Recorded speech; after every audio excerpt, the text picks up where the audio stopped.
Halo, perkenalkan. Nama saya Made Wahidi Galgal dengan NIM 3151901145 akan menjelaskan dari hasil dueling tipologis studi perancangan 7. Untuk isu kita berangkat dari penyebab yang terjadi di Jakarta, yaitu karena Jakarta menjadi pusat ekonomi dan ekonomi nasional, banyak orang-orang dari luar Jakarta yang akan datang ke Jakarta yang menyebabkan banyak lokasi di Jakarta menjadi padat, dan ini mengakibatkan banyaknya terbangun rumah-rumah yang tidak pada tempatnya seperti di rel kereta api dan di bawah jembatan, dan ini bisa berpengaruh terhadap isu dwelling sendiri. Lalu dengan arsitektur organik dan kampung tumbuh, di sini dengan konsep yang keharmonisan antara bangunan dengan tampak atau dengan set sekitar, itu bisa mengalir dan mengutamakan perasaan bebas. Dan kampung tumbuh sendiri saya angkat untuk menjadikan solusi dari isu kepadatan pada lokasi pengamatan. Prinsip dasar arsitektur organik ini menurut Frank Lloyd Wright itu ada 8, ada building as nature, continuous present, from follow flow of the people of the hill, yet an aspected and of the material. Lalu apa pengaruhnya terhadap dwelling? Di sini ada dari keinginan dan kebutuhan dan kebiasaan berhuni, lalu menghasilkan extensive dwelling, yaitu yang pertama, pada bagian dasar bangunan dijadikan sebagai area aktivitas ekonomi, pada lantai 2 dijadikan tempat berkumpul dan berkomunikasi, dan ada area berhuni yaitu terdapat pada lantai 2 dan 3 dan 4, dan perpindahan dari horizontal ke vertikal.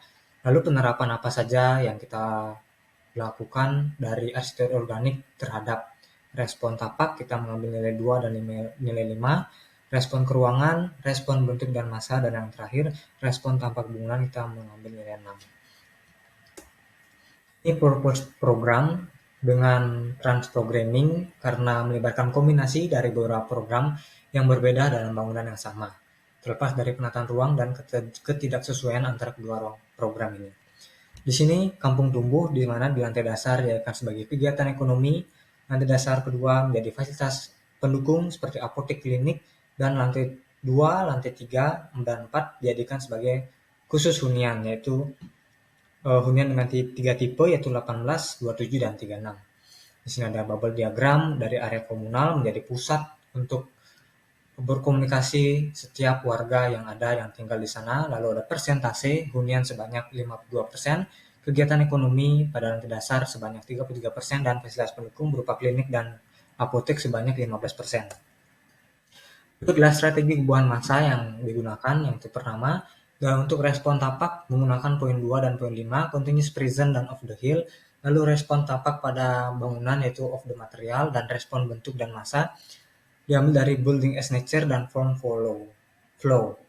Di sini building nature-nya mengambil bentuk bangunan terinspirasi dari alam, di mana saya terinspirasi dari kumpulan tumpukan kayu yang bisa membentuk sebuah ruang. Lalu strategi perubahan pertama dari form komposisi, yang kedua aspek sirkulasi, kebisingan dan ruang hijau, dan yang ketiga ruang hijau dan untuk lantai 2, dan yang keempat hunian dan aktivitas ekonomi, lalu yang kelima matahari dan hunian. Di sini ada potongan pada tapak, di mana tapak berada pada perumahan, rel kereta layang, dan fasilitas umum berupa SMA Negeri 10 Jakarta. Lalu data tapak berada di Mangga Besar, Kecamatan Sawah Besar, Kota Jakarta Pusat, dengan luas tapak 3.350 dengan KB 4 lantai, KDB 60%, KLB 24, KDH 30%. Lalu di sini ada block plan dan berikutnya. Sekian dari saya, terima kasih.